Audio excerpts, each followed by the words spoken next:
you all how easy it is to make delicious oxtails Gina Young style. This recipe is absolutely amazing. It doesn't require a lot of ingredients, so easy to make. If you make it Gina Young style, your taste buds will love you for this recipe. Here are the ingredients you're gonna need. You're gonna need some oxtails. I have some beautiful oxtails here that I have washed off using lemon juice, salt, and cold water.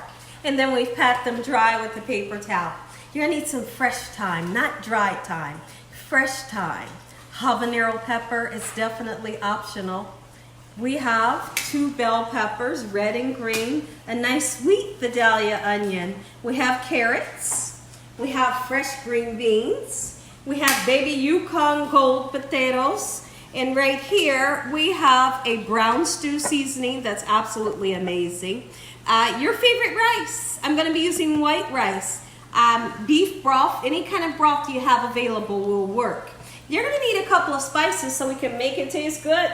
Sazon will give you a great color and a beautiful taste. We have salt, pepper, garlic powder, and we have a Caribbean season here that is absolutely amazing. And I'm also going to use some dried butter beans. Some people like to say lima beans, but mine are dried. I was not able to find them in the can. Make sure your hands are impeccably clean. Let's get started with this amazing recipe, Gina Young style. The world has been asking Gina Young to do another oxtail video. It's been a couple of years. It has been a couple of years since I did oxtail, so here we are in the flesh. I'm going to show you how to make them delicious. They're going to fall off the bone and they're going to taste good. Okay, so now first thing we're going to do is put some Sazon on there. Sazon, like I said, it gives a great color, a beautiful taste. I'm going to use 2 packets, okay? All right, and then we're going to go in with salt. If you can't use salt, just leave it out. Just leave it out. That's simple, all right? We are going to use garlic powder and a nice amount of it. Never ever be afraid to season. If you're out there, you're afraid to season, your food will be flavorless. I like to say it in every video I make because it's just that important that you are not afraid to season. So this is a Caribbean Traditions all-purpose seasoning. It's going to give you all of the flavors that you want for your oxtails, okay? This is somewhat like an oxtail stew, so to speak. Okay, so now what I want to do, I want to go in and just kind of bring in those gorgeous spices all over the meat. My meat has been setting out on the counter for about 20 minutes to take some of the chill off of the meat. When you let it set for a while out on the counter, it cooks up better. It's going to always promise to be nice and juicy. So what I want to do now that I've seasoned it, we're going to set it on the counter for another 10 minutes while we chop up all of our veggies, and then I'll show you what to do after that. We have let the spices seep down into this beautiful meat for about 15 more minutes, okay? And now we want to take the meat and we're going to put it into this pan. Take a look at my pan. I have some vegetable oil, and really you can tell that it's not a whole lot. It's enough so that we can sear this meat.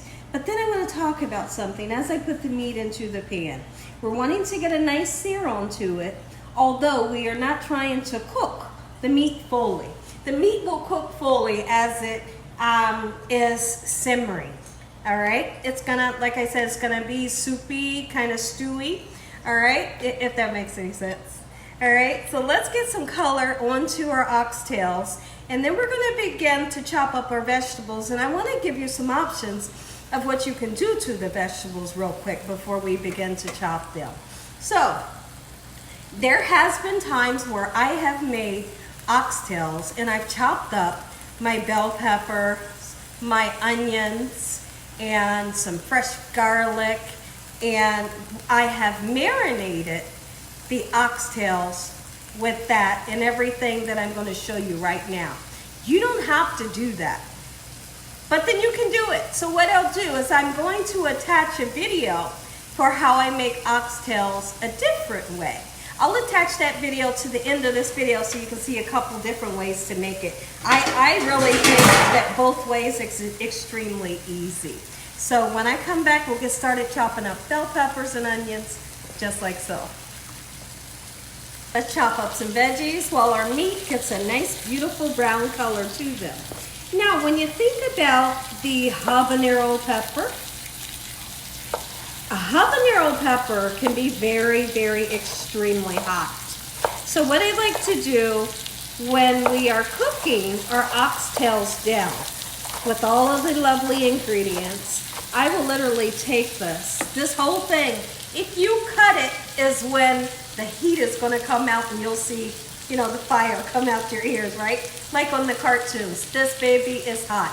But it can taste delicious and it can give you a nice mild heatness that we can stand. How do you do that? Well, we're going to take this and just let it simmer and never poke it to where it's open. It will wilt down a little bit. All of the juices will remain in it and you get a nice mild flavor from it. Okay, so we're going to use it today, and like I said, it's delicious. But if you have little kids, definitely think about leaving it out of the recipe. Okay, so now that I have my green bell pepper chopped up, let's go ahead and dress the red bell pepper. I like to put a ton of veggies in. The ton of veggies is going to bring you a gorgeous color and also a great flavor. So let's chop down some of the red just like so in this manner. I hope y'all are having a great day today. Grab a pad and a pencil and make sure you're taking notes. You're going to want this recipe. Your whole family is going to go crazy when they taste this. Y'all, me and my husband have the time of our lives when we are in here recording. So that's why I got the big cheesy smile. Because you mess with me. Because I mess with him. You heard it. Take a look. Take a look. Let me show you. All right. Beautiful. See that color? That's what we're looking for. That is the sear that's going to bring great flavor. But not only is it going to bring flavor, it's going to lock in those juices. And we want to lock in the juices so that it remains nice and tender. Oh, look at that. Now it's time to rock and roll. We got some great color onto the oxtails. No, they're not fully cooked, but we're getting ready to cook them right now. Take a look in the pan. All right, so we're gonna just take them. Look how gorgeous. We're gonna put them into a larger pan. The purpose for putting them into a larger pan is because we need to add more ingredients. We need to add broth, all right? And the ingredients will double, and therefore you will need a larger pan, okay? So now that we have that, you can make the choice if you wanted to put some of this loveliness, this bond here that's in that pan, absolutely you can, okay? But I wouldn't suggest putting all that oil in there, okay? So now we're gonna go in. Bell peppers and onions right on top. 2 sprigs of fresh thyme. I'm not a fan of thyme, but some recipes just need it. And this, by far, is one recipe that needs fresh thyme. And throughout the recipe, once the beautiful leaves fall off, you can just get rid of the stem. Okay, you can just fish it out later. I have some fresh green beans we're gonna put in. Okay, now, and so we are left with our habanero, and we're not gonna put it in right now, but I will tell you the perfect time to put it in. We also have our Yukon Gold potatoes. Now, our potatoes will, my husband, y'all, baby, press pause. Sorry about that, guys. I hope that you're enjoying this video just as much as we are. So let's put our broth in, 232 ounces of broth. Any kind of broth, it doesn't have to be beef broth, okay? And so now that we're gonna put it in, these are the veggies that are nice and hearty.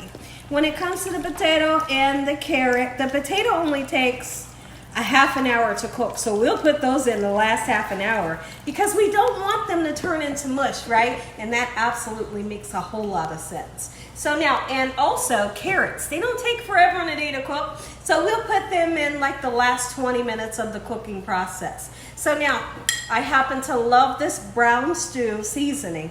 We're gonna put some in. You can put about a half a cup in. It's gonna give great flavor and a gorgeous color, okay? And so we're gonna give it a nice mix together, get it turned on to a medium heat, and I'll tell you, and I will show you, how to thicken up the sauce a little later, but that'll be later. There's one other thing I wanted to tell you all to put in. So right now I have this on a medium high. Don't forget your butter beans. And if yours are dry, put them in the beginning. If they come in the can, you can put them in the last 30 minutes. Okay, butter beans or lima beans, just get you some in there. How much should I put in, Gina? Well, you can do a half a cup, or you could do about a cup if you wanted to. Okay, so I put about a cup in. Let's put just a little bit more in, just like so. Great, that's gonna taste so good in there. Oh, wait. Our stew has been cooking for about a half an hour. Put the pepper in and don't touch it. It's okay to stir your pot around, but when you're stirring your pot around, don't mess with that. We don't want to disturb it. It will release a beautiful flavor. Just make sure you don't bust it open, and it's really easy not to bust it open. The last half an hour of the cooking process. Look at that. Oh, you see it. I know you do. Put the potatoes in just like so. Everything is looking, it smells so good in here.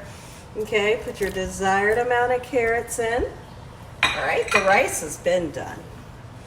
All right, let's give it a nice stir, about a half an hour.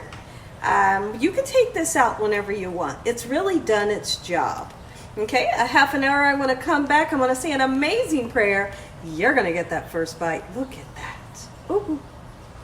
Half an hour has went by. Our potatoes are nice and tender. The carrots are tender. Everything looks and smells splendid. Look at this. I know. Right? So now I have 3 tablespoons of cornstarch mixed with a little tiny bit of water. And that is what we call a cornstarch slurry. And literally before our own eyes, we'll come back in about 5 minutes, and that gorgeous sauce, it'll thicken up into a beautiful gravy. If for some reason yours doesn't thicken up, use another tablespoon of cornstarch.